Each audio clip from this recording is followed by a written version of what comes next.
¿Qué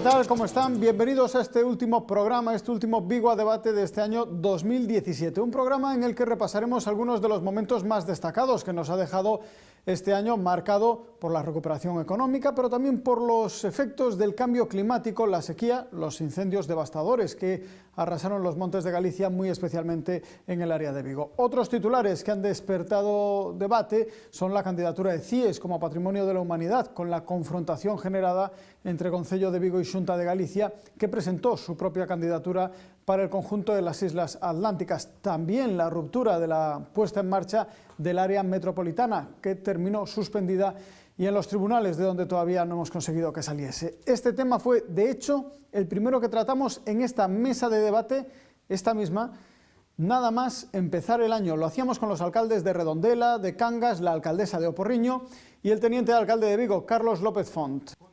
Si es un cúmulo de contradicciones, si es que cada vez decís una cosa, primero que sea el contencioso, luego la Constitución, no. En el Ayuntamiento de Redondela, como en el de Cangas, como en el de Oporriño, como en el de Vigo, hay cuestiones de interpretación todos los días.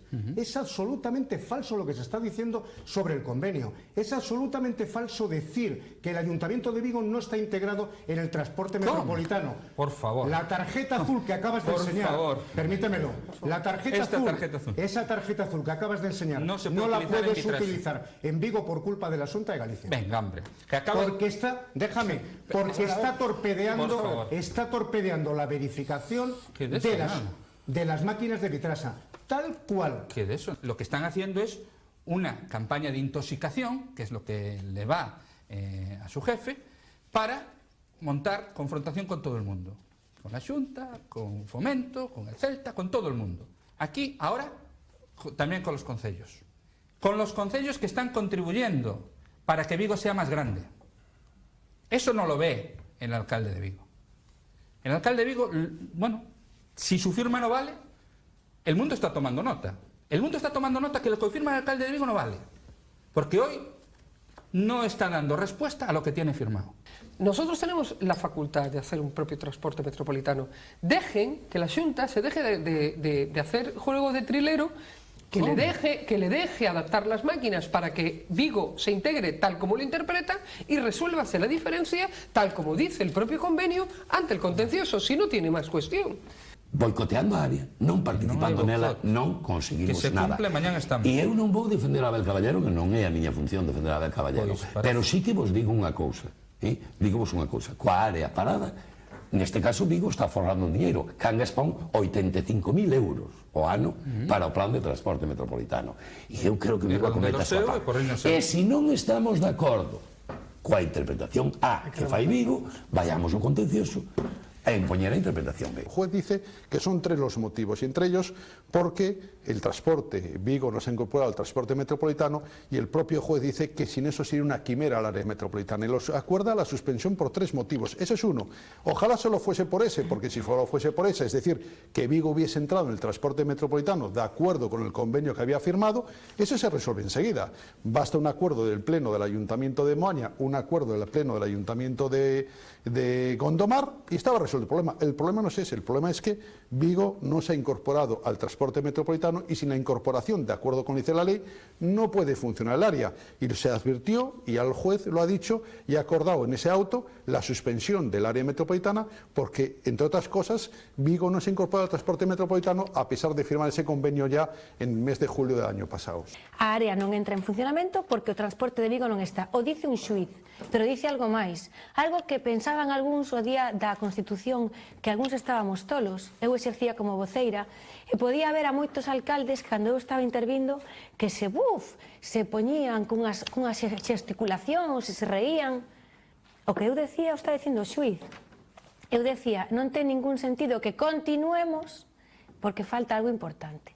E o presidente en aquel momento, que era de maior de idade, o alcalde de Salvaterra, que todos nos demos conta de que o alcalde de Vigo en ese momento non contaba con aquelo. Tiña todo preparado para pasar o rodillo e os 6 alcaldes do Partido Popular que levábamos moito tempo protestando, pois que pudiéramos quedarnos sin intervir siquera. Efectivamente decíamos, oiga, este señor é o presidente e todos os que estamos na política local sabemos que cando o presidente do pleno levanta a sesión está levantada. Entonces, sí, como é posible que os demais se quedasen ante un secretario que dice a sesión continúa? Pois ahora o dice o xuiz tamén, a sesión non podía continuar. Un debate al que, como ven, también se sumaba la alcaldesa de Mos, Nidia Arévalo, y el delegado de la Xunta de Galicia en Vigo, Ignacio López Chávez. Un tema que también llegaba al Pleno Municipal de Vigo y de ahí a esta mesa de debate. A ver, señor Font, yo creo que aquí lo que tienen que hacer ustedes es aclararse, porque la realidad es que un día dicen una cosa y otro día dicen la contraria, que primero dicen que quieren sumarse al transporte metropolitano por la presión de los alcaldes, después firman un convenio y después quieren incumplir el convenio, y están ustedes mareando a los vigueses porque lo único que les interesa al área metropolitana es para generar conflicto político, porque si en este momento los vigueses están pagando, ¿qué es lo que el Partido Popular ha salido a la calle a decirles? Y se lo puede decir a la cara, porque el Partido Popular primero es el hacedor del área metropolitana de Vigo, porque no habría área metropolitana de Vigo si no fuera gracias a un gobierno del Partido Popular con mayoría absoluta bien entendida, no como la que ejercen ustedes, y en segundo lugar siempre ha mantenido la misma posición coherente, con el mismo convenio del transporte y con la misma explicación. Por eso podemos salir a la calle y podemos decirle a los vigueses lo que están perdiendo porque su alcalde no quiere que Vigo se integre efectivamente en el transporte, porque a todos los vigueses les sorprende que digan ustedes que están integrados y tengan que estar pagando los transbordos. A constitución da área é perfectamente válida, hai un convenio asinado entre o Concello de Vigo e a Xunta de Galicia, pero que estamos alucinando que o Partido Popular non vai aos tribunais contra iso, senón que vai contra a propia constitución da área. Entón, separemos os debates, separemos o debate da constitución da área, cheguemos ao consenso de que hai un área constituída e traballemos na discrepancia do convenio. E o convenio, si nos pensamos que hai un problema, e o problema é que o Concello de Vigo, para solventar, é certo que non é unha subvención á concesionaria, pero indirectamente si o é, porque hai unha parte sustancial do billete que vai directamente á conta de explotación da concesionaria. Traballemos exclusivamente no debate do transporte metropolitano. Núñez Feijóo no quiere área metropolitana en esta ciudad. Ustedes no han traído el área metropolitana a esta ciudad, la han traído los ciudadanos, decidiendo que había 17 concejales del Partido Socialista en Vigo y decidiendo unas alcaldías mayoritarias en el área metropolitana. Esos son los que han traído el área metropolitana y no ustedes, porque nunca han creído en ella. Y la agresiva política industrial del norte de Portugal ha conseguido atraer a los polígonos industriales lusos a buena parte de la industria auxiliar del naval, de la automoción, ubicada tradicionalmente en el área de Vigo. Una realidad que preocupa a patronal y sindicatos del sector que han pedido medidas a la Xunta de Galicia para ser competitivos con nuestros vecinos.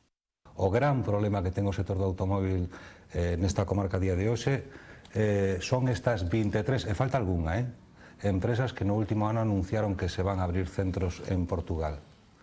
Xa sabemos, efectivamente, o volumen de emprego, de ocupación que van a ter o sector do automóvil nos próximos 10 anos o coñecemos. Pero creo que xa temos en riba da mesa indicadores do que vai ser o sector do automóvil dentro de 10 anos na comarca de Vigo. Está xogando o seu futuro, está xogando hoxe. A industria do automóvil efectivamente nin improvisa nin planifica a corto plazo. Hoxe están tomándose as decisións estratégicas do sector do automóvil. Se están tomando na dirección das multinacionais. Vamos a decir que o tema do salario é un tema recurrente que está aí, pero nós creemos que máis por unha vía de tratar de abaratar os costes da man de obra e de facer unha desregulación das condicións laborais dos traballadores, non tanto porque teña un peso tan incisivo nas decisións industriais de grupos como estes. Eu son dos que penso que se o peso da man de obra fose tan determinante, países como Alemania, Francia serían solares industriais, o sur de Europa estaríamos cheos de empresas, e non é esa a realidade. Hai fortes empresas instaladas en Alemania e en Francia e, por lo tanto, hai outros mecanismos que invitan a que as empresas teñan a súa presencia neses países, e iso pasa, pois, verdadeiramente porque o país queira ter unha política industrial adecuada incidindo en todos os aspectos, non? E nós creemos que o que nestes momentos está pasando en Galicia. O sea, a Xunta está metida nunha burbulla, creemos que axena toda esta realidade que, como ben decía Ramón, está acontecendo ao noso carón, como é novas empresas que se están implantando do outro lado. Portugal non chegou ás nosas fronteiras fai 2 días, leva aí toda a vida, os salarios levan aí. O que probablemente haya cambiado é que o goberno portugués está facendo unha política industrial que habrá que ver incluso se está traspasando certas reglas do xogo, e habrá que estar atentos para denunciar se eso está ocurrindo, pero nós tamén tenemos que empezar a facer os nosos deberes como país, e a Xunta non pode estar vendo para outro lado. Yo creo que debemos ser, sobre todo, más proactivos a la hora de atraer inversiones y cómo se consiguen pues éxitos en esos trabajos de intentar atraer, ¿no? Pues lógicamente mostrando ventajas, ¿no? Siempre con una competencia leal, siempre con un ojo, lógicamente, en la Unión Europea y en la Comisión de Competencia, pero creo que desde la agilidad burocrática, desde el suelo industrial, y esto sí que es que no me resisto a no decirlo, el suelo industrial en los lugares de alta demanda.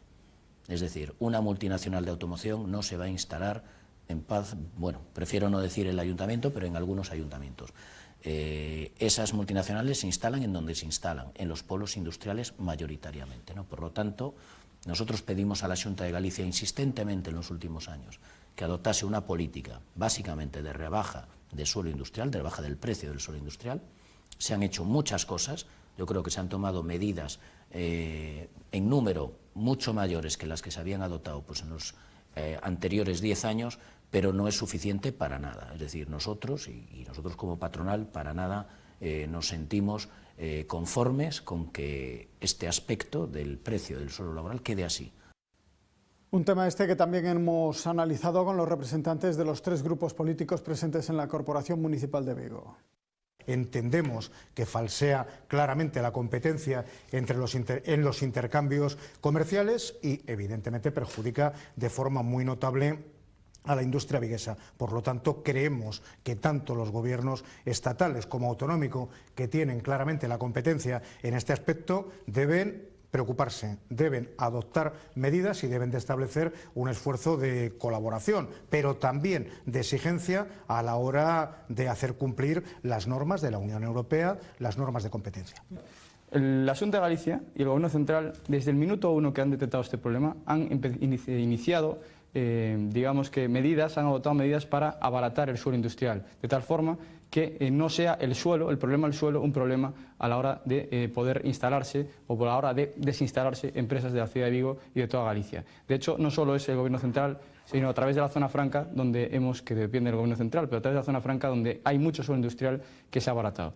Nos non entendemos por que un Estado non pode financiar o seu sector naval, como non entendemos por que Portugal non pode financiar os sectores productivos no sentido, obviamente, dentro de márgenes legais. E os márgenes legais decimos que o problema de Portugal é certo, non é ningún empresario galego, que somos os que tensionamos durante moitos anos para irnos ao norte de Portugal, non é unha cuestión de suelo industrial, que máis ou menos o precio do suelo industrial é o mesmo que hai nos polígonos industriais de León e Zamora, senón que un problema salarial que tenemos que resolver con cooperación sindical entre Galicia e o norte de Portugal.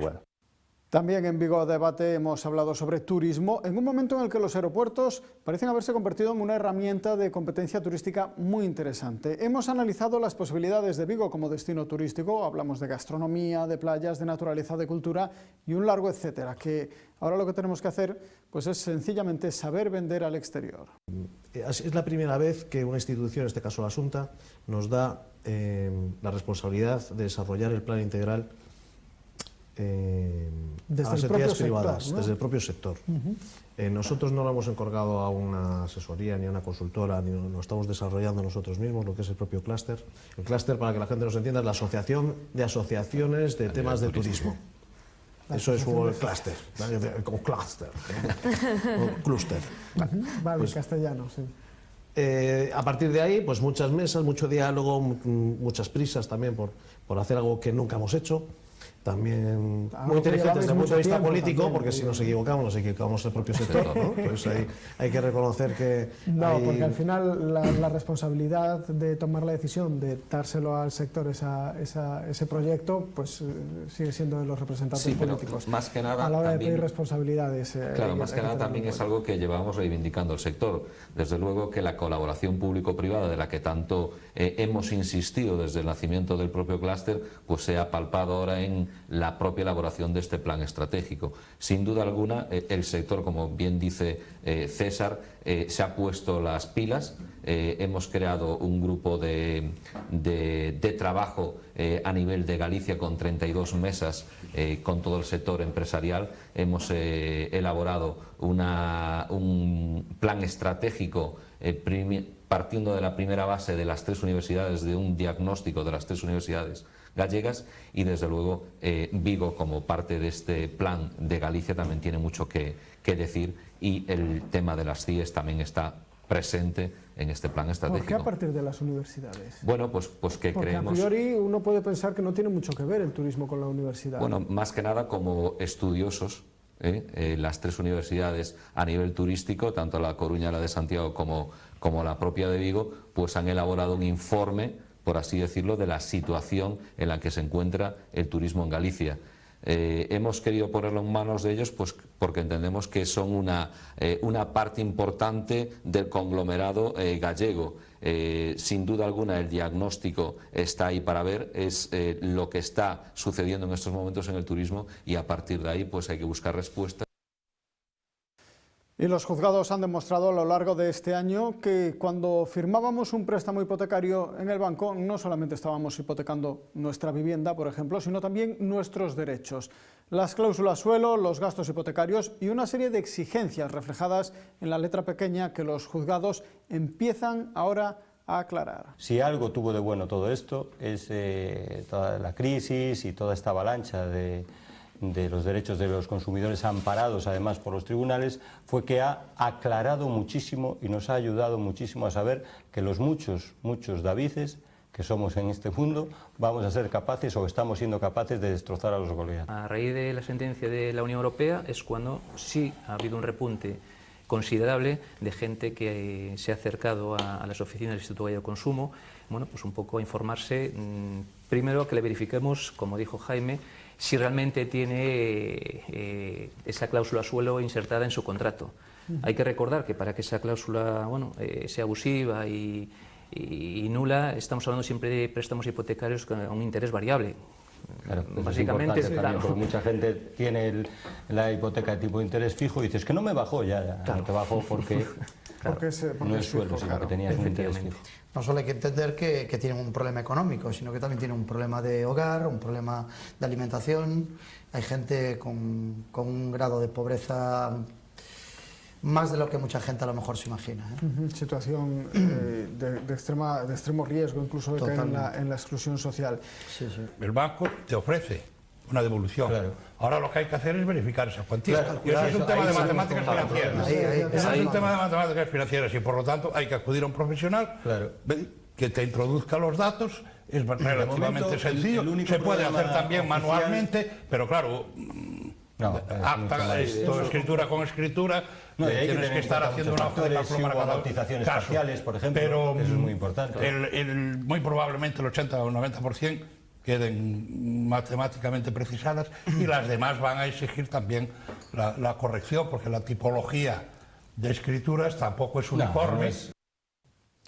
Más cosas, la anulación del Plan General de Vigo dejó el desarrollo urbanístico de la ciudad en una situación de parálisis a la que desde las administraciones se ha intentado poner remedio desde entonces. Dos de estas medidas se impulsaron desde la Xunta de Galicia. Son la llamada Ley Express, aprobada ya en 2016, y en 2017 se aprobó la Ley de Acompañamiento de los Presupuestos Autonómicos, que en realidad supone la posibilidad de desarrollar un ámbito urbanístico siempre que se hubiera iniciado su desarrollo en el momento de la anulación. Sobre esta ley han debatido en esta mesa los portavoces de la oposición con la concejala de Urbanismo de Vigo. O Concello xa manifestou que sí que vai a utilizar esta medida de ordenación provisional, que vai a utilizala na medida en que asilice o desenvolvemento de áreas da cidade que, polo tanto, teñan interese tanto para interese público, para dotacións ou para fins de interese xeral, como para o desenvolvemento de algúns proxectos privados, como para o desenvolvemento de cuestións que teñen que ver coas vivendas particulares dos cidadáns. Polo tanto, claro que o vamos utilizar. Respecto á pregunta que me facías, nos sentimos perfectamente cómodos nos plazos de 3 anos e medio que esta ordenación provisional dá e, polo tanto, garantimos que se vai a ter un plan xeral logo de ese período, antes de ese período, diría eu. De tal xeito que, como ben saben, no último ano existiron distintas normas que teñen que ver co urbanismo. No últimos 12 meses nos enfrentamos a unha nova lei do solo. Como esa lei do solo non resolve os problemas que tiñamos os concellos de Galicia, o Plan de Vigo, lembro que fai un ano xa estaba anulado, polo tanto, tiveron que facer unha lei de medidas de urxencia que afortunadamente pudemos utilizar para a execución de obras que lle interesaban a Citroën, ou que vamos a utilizar para a estación, ou que vamos a utilizar para a ampliación do IFEBI, pero do mesmo xeito aprobaron un reglamento de desenvolvemento desa lei, pois fai apenas 3 meses, que cambia sustancialmente a documentación que nos exigen os concellos para dar os primeiros pasos na elaboración dun plan xeral. Polo tanto, o Concello de Vigo está traballando, continúa traballando arreo, pero reitero, imos utilizar todos os resortes que estén disponibles para axilizar o planeamento municipal. Tanto esta ordenación provisional como os proxectos sectoriais, como a lei de medidas urxentes, como as modificacións puntuais do plan do 93 e, por suposto, a redacción do novo plan. En ese plazo en el que ustedes tienen su marcador a cero, la Xunta de Galicia ha hecho 2 leyes para intentar poner ciertas, digamos, parches en lo que es un gravísimo problema que tiene esta ciudad. Primero, la ley para salvar los grandes proyectos, como el de Citroën, como el de la estación intermodal, como el de la ampliación del IFEBI, y después esta ley de medidas. Esta ley de medidas que ha habido que hacer porque han visto que ustedes son incapaces de sacar adelante el nuevo plan general y, por tanto, tienen un gran instrumento. Y hoy, con todo el ánimo constructivo, les preguntábamos en el Pleno que nos dijeran qué plazos están barajando y para qué ámbitos. Y usted nos contesta que todos en los que sea posible. Mire, no. Los vigueses están esperando saber si en la zona en la que están se va a poder utilizar esa ordenación provisional o no. Esa no es una respuesta de un responsable público en materia de urbanismo. Lo que queremos é un novo plan, porque consideramos que as bases que sustentaban o plan de 2008 non se sosteñen agora no tempo, non estamos no tempo da burbulla inmobiliaria, non estamos no tempo da expansión da cidade, estamos noutro tipo de modelo.